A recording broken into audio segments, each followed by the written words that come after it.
Best News Report was a new category for 2016, so there wasn't really a benchmark we couldn't compare with what had happened in previous years.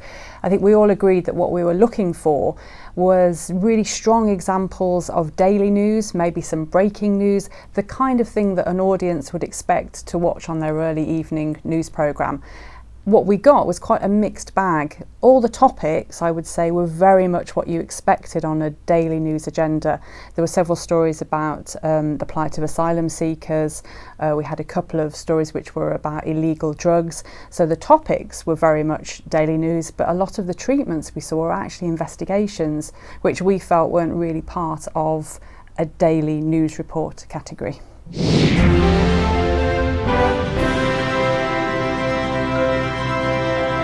It was interesting to have another view on one of the hot topics of the political season, or for the year maybe.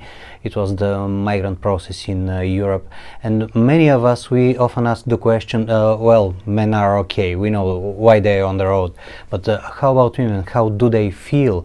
And it was the very interesting and touching moment to see how do women feel in this situation, especially on 8th of March, the International Women's Day, and RTV took the point from this and made a very beautiful report.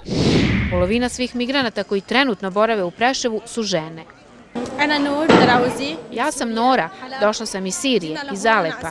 Putujem već 20 dana, juče sam bila na ultrazvuku kod ginekologa i saznala da sam trudna, 3 meseca i 5 dana. Nora ima samo 17 godina i nada se da će bebu roditi u Nemačkoj. A majke koje već imaju decu samo žele da ih na ovom teškom putovanju zaštite. Najteže mi je bilo kada smo 3 dana stajali na makedonskoj granici, a moje dete je bilo bolesno.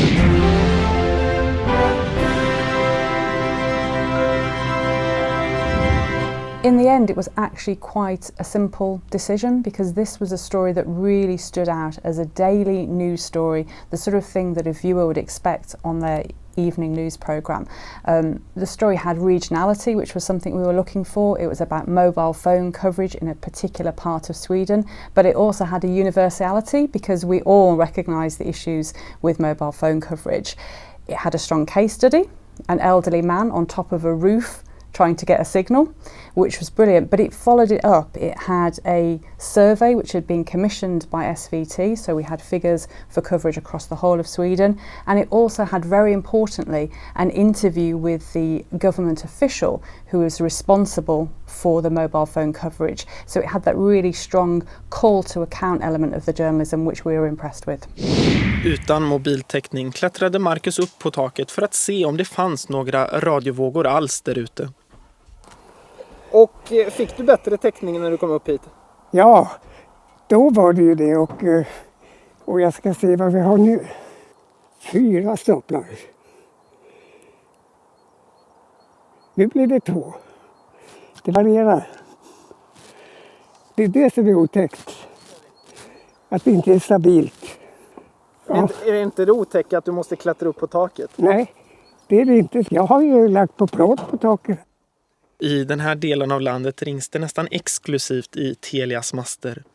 För hur missnöjd man än är med det forna Televerkets nät, så finns det inga alternativ. Ytorna är stora och kunderna är få. En utbyggnad av nätet får inte samma avkastning som i storstäderna. Här inne i garaget håller jag ju på med smidesjobb, och jag håller på att uppfinna en komplement till en snöslunga till traktor. Och skulle det hända någonting här, då har jag ju inte den fasta telefonen, utan jag måste ha mobiltäckning. Och det gånger jag inte har det, då går jag inte hit. Det är inte bara Marcus som begränsas av mobilnätet. Västernorrland ligger långt ner när länens täckningsgrad rankas.